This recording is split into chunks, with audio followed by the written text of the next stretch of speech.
President Donald Trump is demanding to meet the anonymous official who blew the whistle on his phone call with his Ukrainian counterpart. The scandal surrounding the conversations led to the launch of an impeachment inquiry last week over possible collusion with a foreign power. Trump claims the whistleblower's account of what was said was totally inaccurate. Meanwhile, reports have emerged pointing out that the U.S. intelligence community quietly changed the official whistleblower complaint form at around the time the Ukraine call scandal broke. The old version required a whistleblower to have first-hand intel, but the new form made another tick box option available, meaning relayed information would be considered as well. Now, of course, the timing is worthy of noting. The latest version of the document says it was revised in August of 2019. That's the same month in which the scandal-triggering complaint was filed. The apparent coincidence has led to questions being raised. It's not clear to me when the people who are behind all this realized, oh my goodness, this is not going to play well.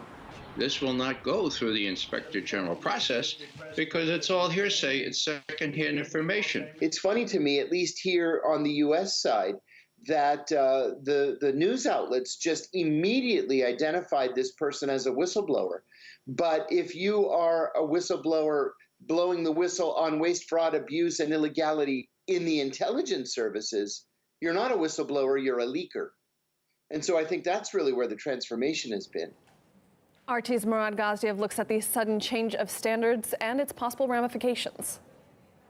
Most of us, we revere whistleblowers, the men and women who put their careers, their very lives on the line, out of principle. They don't look the other way. They speak up when they see corruption, abuse, and injustice. And you know why we revere them so? Because we trust them. They were witnesses, people on the inside. They saw with their own eyes. A whistleblower is any individual who provides the right information to the right people. That's now changed. You no longer need to be a witness to be a whistleblower. No longer need to have documents or evidence. All you need is to have heard someone talk about wrongdoing. That's all. Doesn't matter if it was false or made up. Just file it and hey presto, you're a whistleblower.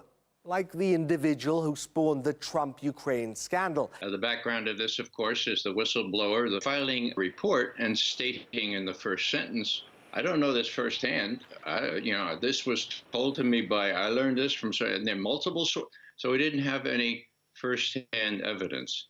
And that means in our legal system, hearsay. It never stands up in court. He was told that Trump said something questionable by anonymous officials.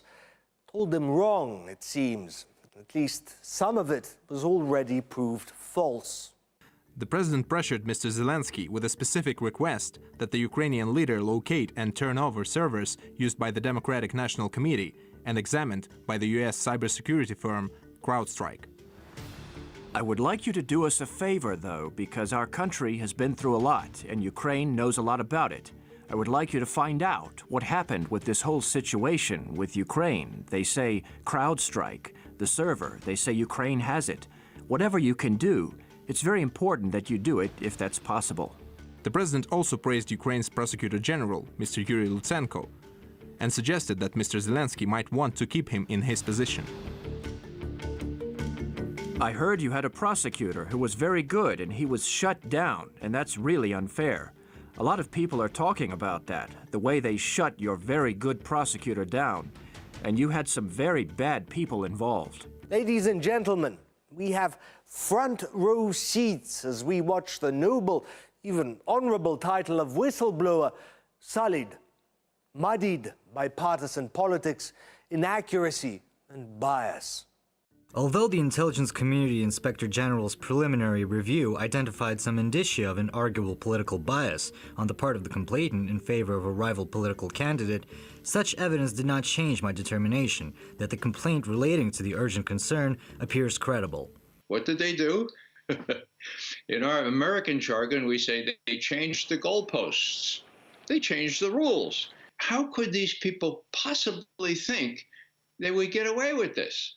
A whistleblower is now essentially a 50-50 anonymous source you get on CNN, for example. Fun to listen to, but as practice shows, as taken with a dose of salt. Source tells NBC News. Law enforcement and Democratic sources telling CNN. Unidentified sources. Anonymous sources. According to anonymous Washington Post source. You're basing all these allegations off of one or maybe two sources, which Two CNN, sources, not just CNN reports. It's Washington Post, New York Times, Wall Street Journal, CNN, ABC, yeah, but who NBC. are the sources? Oh, because they're hiding behind this anonymity. And that's what we're seeing. Please, do not even start with me that you're just going to attack sources. This whistleblower report was bonanza for the Democrats. Finally, a chance to bring down Trump.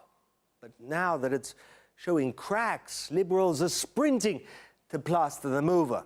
This whistleblower, they claim, can, should, and will be trusted. You know why? Because he's one of them. If we think of the whistleblower as a reporter, the whistleblower talked to a lot of people who had first-hand knowledge. Washington Post, no stranger to this. Reporters are free to be as politically biased as they want, twist news to their political agenda, and then call it truth.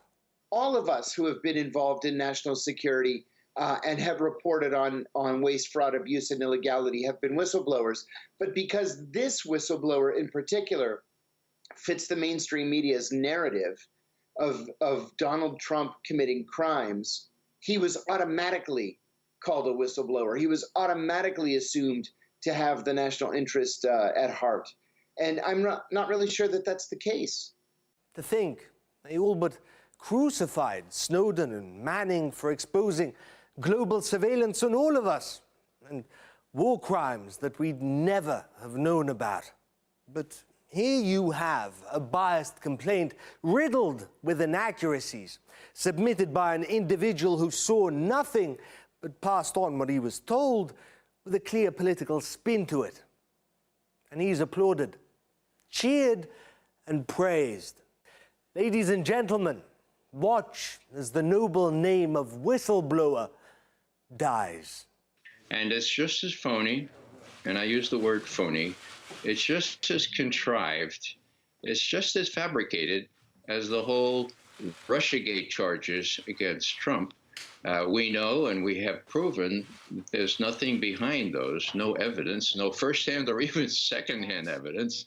And now we have Ukraine-gate really very early on shown for what it is, a political ploy to get President Trump